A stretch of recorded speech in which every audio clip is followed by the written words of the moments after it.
Qu'est-ce qui fait que tu répètes tout le temps les mêmes schémas dans ta vie? Qu'est-ce qui fait que tu trouves que tu as toujours les mêmes genres de répétitions? Donc on va les voir. Viens dans ma bibliothèque. Je t'invite à venir voir dans ma bibliothèque avec le livre le tarot. Quelle plante a aujourd'hui un message pour toi qui pourrait t'aider? Donc on va regarder. Voilà, donc je le pose, hein, et puis on va voir quelle plante pourrait t'aider sur ces schémas répétitifs. J'ai sorti le pissenlit.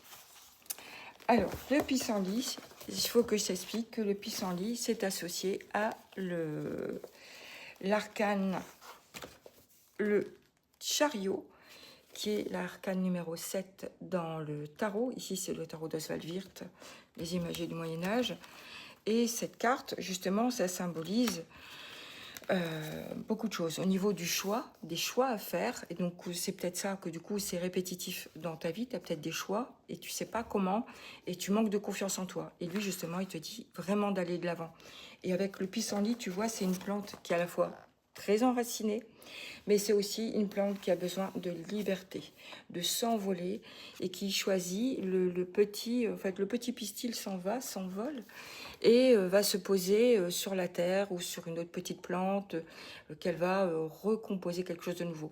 Donc on voit que c'est une plante qui a besoin de bouger, de s'expanser. Et en fait, ton esprit, c'est certainement pareil. Tu as certainement beaucoup de lumière, beaucoup de, tu vois, le jaune lumière du pissenlit.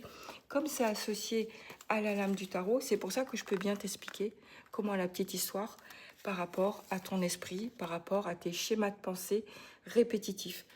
Donc le pissenlit, il veut tout le temps s'envoler, et puis il recommence tout le temps le schéma incessant, mais il reste figé. Et là, on te dit, fais les choix, écoute ton intuition et va de l'avant.